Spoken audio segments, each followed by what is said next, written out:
To this in just a minute. I think we should go to a break now so we can bring Caleb Maupin on early.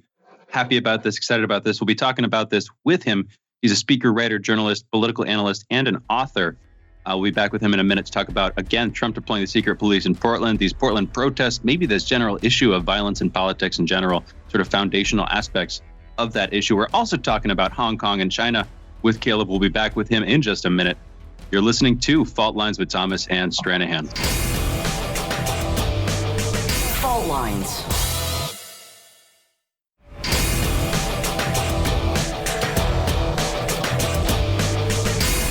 Fault Lines. And we're back. You're listening to Fault Lines with Thomas and Stranahan. We're joined for this segment and the next by Caleb Maupin. He was a speaker, writer, journalist, political analyst, and an author specifically of the book City Builders and Vandals in Our Age, Articles and Essays on Socialism. You know what? Let's bring him in and then I'll tell people where you can find him on Twitter and his website. But I believe that we have him with us. Caleb, are you with us this morning? I am. How are you? We're great, man. How are you doing? Or at least I am. How are you doing? I'm doing okay. Watching events unfolding around the country and internationally as always. Glad to hear it. That seems to be something you do very well based on the quality of your commentary. It's easier to do these days, too, with all of us kind of sitting around at home, at least most of us. For people who are listening who want to know, you can follow Caleb on Twitter at Caleb Maupin, CALEBMAUPIN. That's the same way it's spelled for his website, too, calebmaupin.com. Again, that's CALEBMAUPIN. In any event, those are where people can find you on Twitter and on your website. Glad to have you with us. We have two sort of topics set for one for the first segment, one for the second. I'm just laying it out for you so you know in advance.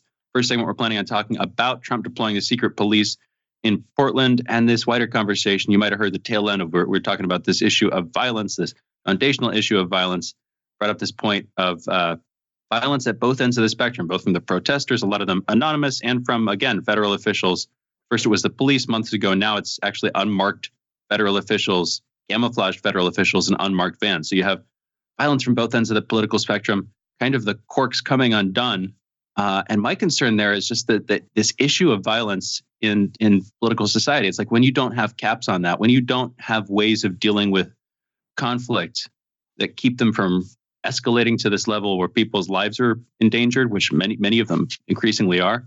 It's a problem in our society. It's a big looming sort of foundational problem that I think it's easy for people to forget, but that we're being reminded of now. What's your take on that, Caleb? What's looking perspective? I know you're a socialist. You haven't gotten into too many conversations outside of that, but feel free to take it wherever you want. Well, it's interesting. There seems to be a conflict at this point, a pretty big, solid conflict between the local government in Portland, Oregon, and the federal government. And that Donald Trump seems to believe that it's a crowd pleaser to his conservative base to look like he's bringing the hammer down on these protesters. And so he has dispatched these federal officials to go into Portland, and people have seen how they've been detaining people. They've been using tear gas that the local government and local police have been forbidden from using by the courts. They're engaging in some rather severe measures. People have been shot in the head with impact munitions. People have been injured, and the idea is that on some level, Trump is hoping that his supporters will see him as being a strong man, stepping up and doing what the local government is afraid to do, doing the crackdown that local officials aren't willing to take. Meanwhile, many people around the country have spoken up and said this is repression, the kind of ongoing theme of many critics of Donald Trump, that Donald Trump is some sort of fascist, that his behavior is reminiscent of fascistic police states and stuff is being played up. And so there's a lot more sympathy with the protesters on the streets of Oregon and a lot more outrage about the actions of the police than there would normally be. If it were local police that were going in and dealing with these protesters, there wouldn't be as much sympathy. But because there are federal officials on the ground, they're doing so in defiance of the local government. And because, they've been, grabbing people off the street, for example, and holding them for a few hours, and things to that effect, we have seen a widespread opposition to it. It's all very, very interesting because, it shows how complex American politics is becoming. usually conservatives are the ones defending the local government and arguing about federal overreach. But in this instance, we see the conservatives rallying behind federal officials, and it's the left and socialists and progressives that are supporting local officials. There's been some wild incidents recently. I mean, we saw this wall of moms that was created where they were trying to protect protesters from violence. That's one thing that's happened. There's just been many different things occurring here. But I think that underlying it all is the fact that a lot of people are unemployed because of this pandemic. They don't really, have a job to go to. A lot of people are broke and struggling because of this pandemic, and not just because of this pandemic, but because of the overall economic breakdown of U.S. society and the elimination of good-paying industrial jobs and rising low-wage police state. And so all that anger is boiling over in the streets of the United States. And there are different ways of understanding what's been going on with police brutality, different ways of understanding the problems facing U.S. society. The country is divided. And once again, we're seeing that play out on our streets. I do find it interesting in Portland, especially with the moms. There was another one where apparently there was a naked woman who chased away a group of police officers who were terrified. Where do you think this goes? Now, is it fair to say that, and let me ask this in two ways. What authority is Donald Trump using to do this? Meaning, I understand that the president has all sorts of authority at his disposal. But is it legal to have agents who are basically suited up in black camo going around and plucking people off the streets into black vans? Well, it's interesting because if you go back to 2012, when the NATO summit was convened in Chicago, there was quite a crackdown on protesters against that NATO summit, and there were raids of people's homes. There were some pretty intense activities on the street with people being clubbed and beaten bloody, and there was the fact that a number of, I believe, anarchist protesters were arrested and taken to this Homan Square black site that was being operated by the Chicago Police Department and held in conditions that some people likened to torture. And that often when you have, civil unrest going on in an area, it is not uncommon for federal agents as well as local police to begin engaging in activities that would normally be looked upon with horror, for example, like what went on in 2012. But let's recall that at that time, the United States public wasn't totally as divided as they are right now. The Obama administration, basically had the support of most liberals, and the Obama administration was strongly opposed by conservatives, and that the protesters in Chicago against the NATO summit were to the left of Obama, and they were seen as dissidents, and there wasn't much sympathy for them. So, while The Intercept covered what was happening and the crackdown and how the federal agents went in and did things and the cases that went on, and The Intercept covered it, and some, The Guardian and others, made noise about this activity being carried out by federal officers and such, and the repression that took place. The mainstream of U.S. media just kind of pretended it wasn't happening. It didn't get any much publicity.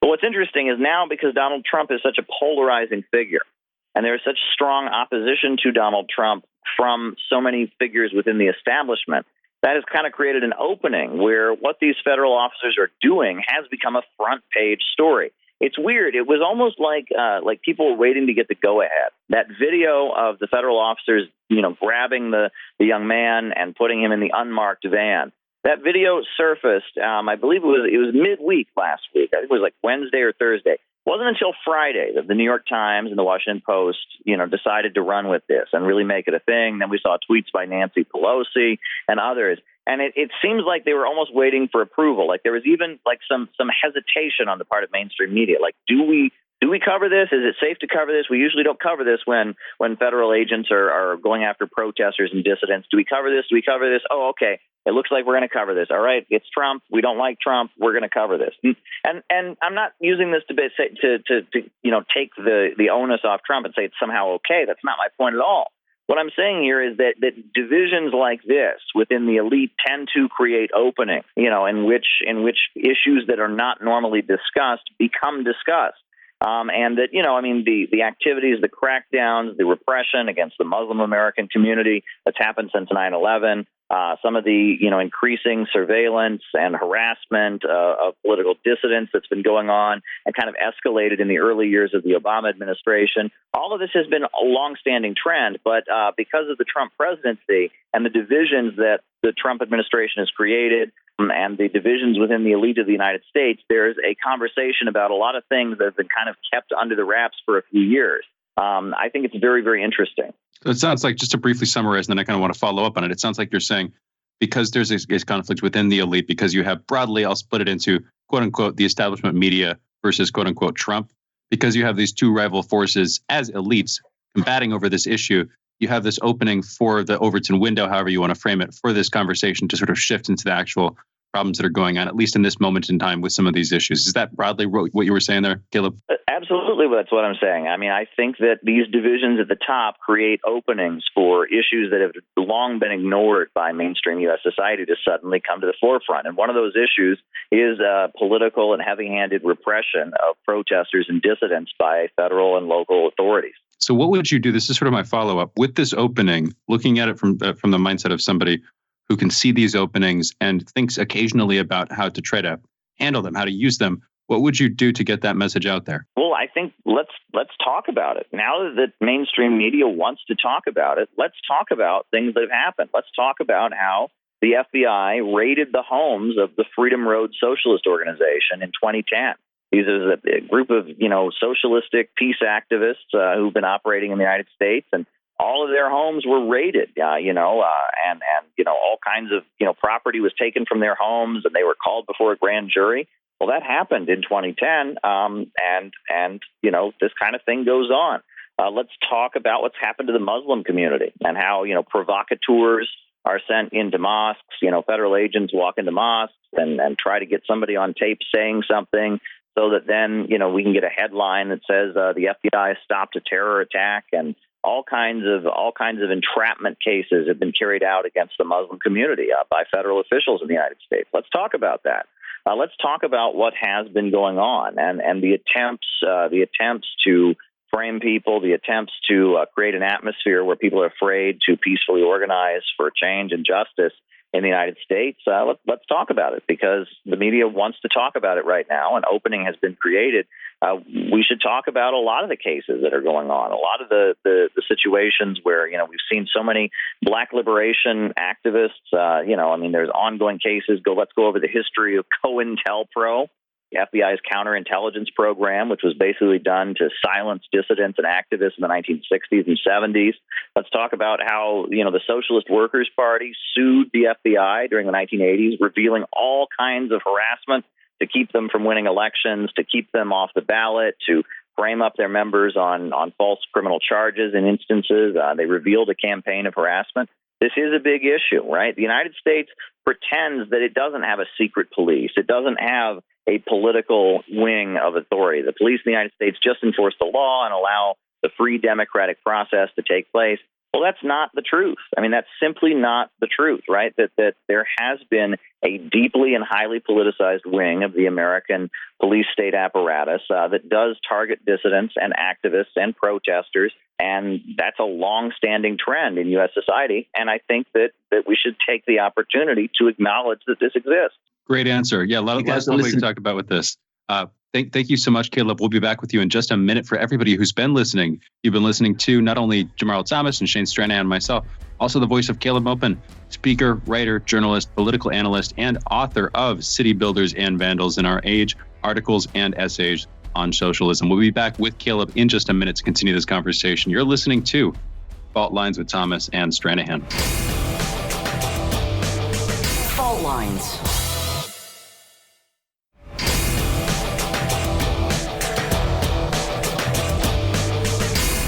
Fault Lines. You are listening to Fault Lines. My name is Jamarl Thomas. I'm here with my co-host Shane Stranahan. We are joined by Caleb Maupin, speaker, writer, journalist, political analyst, and author of City Builders and Vandals in Age, articles, and essays on socialism. Caleb, before we went on to break, you went into a really interesting place, and I kind of just want to stay there for a bit. Some people may be shocked and chagrined to hear that our great, strong-jawed men of the intelligence services and our FBI's and police and whatnot will actually go into protests in order to foment something that wasn't necessarily there, in order to destabilize those items, and that they've been doing this going all the way back to the 60s. Can you give a brief history on that? I mean, we've had COINTELPRO, we had Operation Mockingbird, where they were trying to influence the perspectives and opinions of the American public. We've even had programs that were outed. I can't think of the name of the author, Glenn Greenwald, The Intercept. They go over some of the publications dealing with it. But this goal to influence the perspective of the American public, especially with a bias towards taking out left-wing groups. Now, Antifa is not even a thing of a real thing, and yet all of this talk about Antifa, for example, Blue Lives Matter, or not the Blue Lives Matter, the Blue Lives leaks that the Intercept go into, and kind of make the point that for all of this talk of Antifa, a lot of the stuff ended up being right-wingers trying to create and foment something to make it look like the left was somehow trying to have some uprising. This has been stuff that has been somewhat seeded in our culture that we don't necessarily talk about. And as you said, they want to have the conversation, so let's have the conversation. This has gone back to the 60s, correct? Sure. Well, for decades, the FBI had a program called COINTELPRO, and that was short for Counterintelligence Program. Now, when you think of counterintelligence, you think of like spy versus spy, you know? But the program was targeting left-wing activists in the United States, peace activists, black liberation activists. Yes, it targeted the Communist Party of the United States. It targeted Students for a Democratic Society, targeted the early gay rights movement and such. But why was it called COINTELPRO, right? I mean, you'd think it would be called, counter-protester operations or counter-dissidents or something. Well, it was based on this feeling during the Cold War that left-wing activism and left-wing sentiments in the United States was not legitimate. It was all part of a Russian conspiracy, right? That these people that marched against the Vietnam War, well, this was intelligence. This is somehow a Russian plot. This is, a Soviet plot. These black activists who wanted to end Jim Crow segregation and police brutality and poverty and such. Well, that's clearly got to be an intelligence operation. So the FBI set up its counterintelligence program to combat dissidents based on this narrative that dissent in the United States is all a foreign conspiracy. Now, doesn't that sound a little bit familiar? But furthermore, right? I mean, this FBI program, COINTELPRO, you read about its history of, infiltration of left-wing groups, media campaigns to isolate left-wing groups. It's a long-standing trend. And now, as we see the situation playing out on the streets of Portland, we see federal officials on the ground doing things that local police have made a decision not to do, and really kind of escalating the situation there. Things have gotten a lot more intense there very, very quickly. You have to wonder what the goal is. I mean, are federal officials really trying to bring peace to the streets of Portland by engaging in these provocative activities, or is the goal to win some publicity points for Donald Trump, to frighten people, perhaps to create outrage, to change the political conversation and shift things away from the ongoing problems as a result of the pandemic and make it about left-wing protesters who cause problems and break things or something? What is the goal of federal officials here? Because if their goal is to stabilize the situation and make everything peaceful and make everyone calm down and everything go back to normal, they seem to have quite the opposite effect. Yeah. Were protests going down before the federal agents invaded Portland? Yes. Protests have been going on for months. I mean, this is a response to the killing of George Floyd. There's ongoing issues, police brutality, and there's issues, economic, outrage as well. And yes, Portland, just like every other city, has had ongoing protests. But now, suddenly, Portland has become the center of attention. There was a lot of talk about Seattle and the Chaz, and the Chaz, and I think that now Portland has become our focus. And there is a differing approach to these protesters. I think that the Democrats are willing to have a conversation with them, and they see the protesters as having legit concerns. And the Republicans view these protesters as dissidents and criminals who need to be crushed. Now, what's very strange is the narrative that a lot of the Republicans have about this pandemic, especially when it comes to the wearing of masks and stuff, is a very anti-federal government narrative, right? You've heard Republicans say things like, well, wearing a mask is so the government can tell who's going to submit, and that the pandemic is some kind of government experiment to see who will submit to authority. And so they have this like libertarian narrative, but yet they're cheering for federal officers being deployed on the streets of Portland to treat dissidents rather harshly. It doesn't quite add up. There's this Alex Jones vibe you get from a lot of Trump supporters that the government is out of control, it's taking away our rights, and there's the whole QAnon thing, and they think Trump is their man on the inside fighting the deep state. But yet they seem very, very supportive of some pretty harsh tactics being used by federal officials against dissidents and police state behavior on the streets of an American city. It doesn't exactly add up, and there seems to be a kind of dual mindset where it's like Trump supporters, they almost have like two views of the federal government and two views of authority. They're libertarians someday and authoritarians another. I can see that. Yeah, and just to be clear here, there's been over 50 days pretty much straight in Portland of active protests. I think it was the 52nd day of this consecutive series of protests every day going on in Portland. I mean, Seattle's still active. Portland has definitely become the center of attention in recent weeks, and especially in the last week when reports of these unmarked cars came out. But yet, also Denver. We haven't been talking about Denver much. There were Aurora, Colorado protests going on, and in Denver proper, that's been ongoing. A few ways I could go here. Actually, you know what? I'm going to go somewhere a little bit weird with this. I want to go briefly back to the 30s. We were talking about COINTELPRO, talking about the founding of a lot of these programs.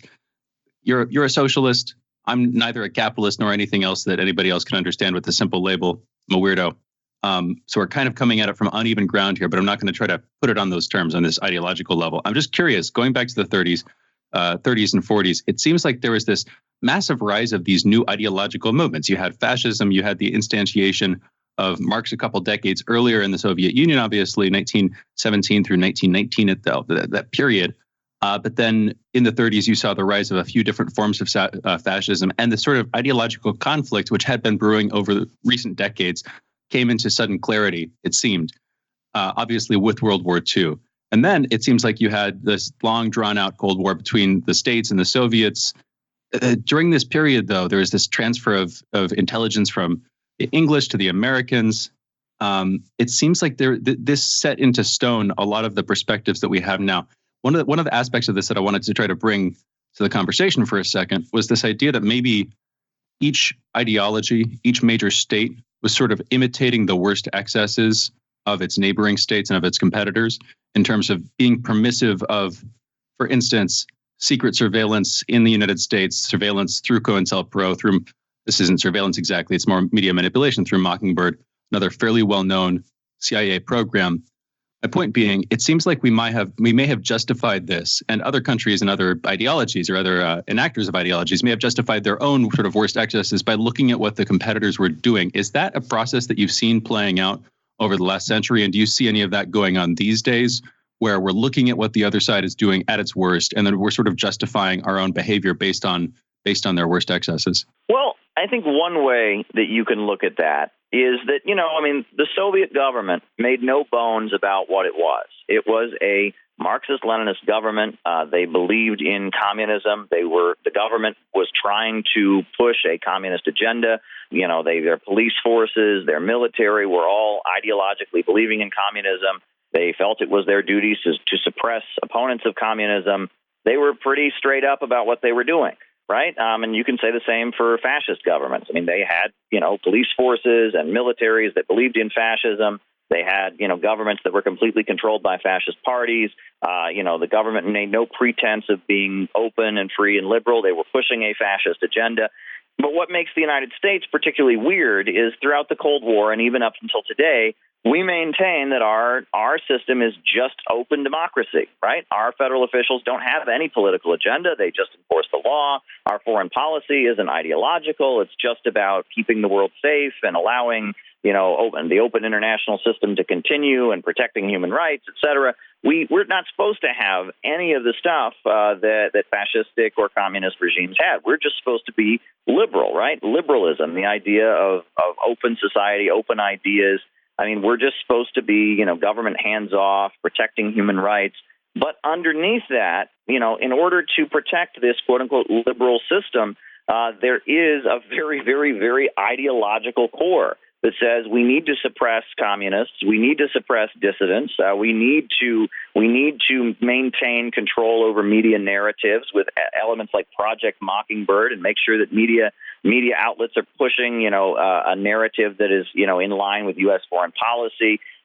Behind the liberalism of U.S. society, there is this deeply, deeply ideological message, an ideological orientation that exists. And, for example, during the recent Democratic primary on MSNBC, we saw Chris Matthews have this bizarre meltdown in response to Bernie Sanders. I don't know if folks recall this, but he says, he's going off on Bernie Sanders and after one of the debates, and he says, if Bernie Sanders had won, there might have been executions in Central Park in New York City, and some people would have been cheering for my execution, and I would have been executed. And you watch that, and what in the world is this man talking about? What is he talking about? What is he talking about? Well, it's pretty clear. This guy has an ideological orientation.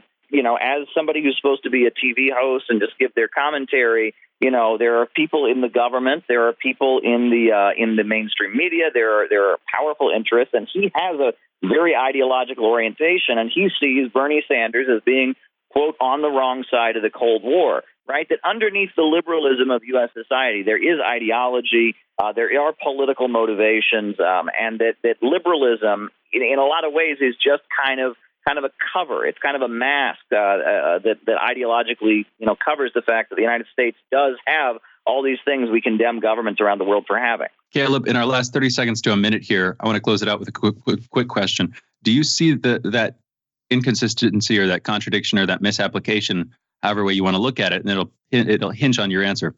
Do you see that as essential to liberalism, or do you see that merely as the sort of result of the bad incarnation of liberalism through the United States in the 20th century? I think that as long as society is divided into classes, and some people have the wealth and the power and the resources, that the state is going to be, bent to ideologically work in those people's interests, and that pretending the state is just standing above all society and naked and has no agenda and serves all people equally is a bit of an illusion. Great answer. That's exactly as pivotal as I hoped it would be. Thank you for that, Caleb. Thank you for joining us. Sure thing. And that was the voice of Caleb Maupin. Caleb Maupin is a speaker, writer, journalist, political analyst, and author. Specifically, he's the author of City Builders and Vandals in Our Age, articles and essays on socialism. For everybody who's been listening, you can also follow Caleb on Twitter and on his website. On Twitter, he's Caleb Maupin. Nothing funny there, just his first last name, at Caleb Maupin, and his website is calebmaupin.com. We have another 2 great hours coming up. Margaret Kimberly at 8:30, then Tom Luongo at 9:30. We'll be back in just a minute. You're listening to Fault Lines with Thomas and Stranahan. Fault Lines.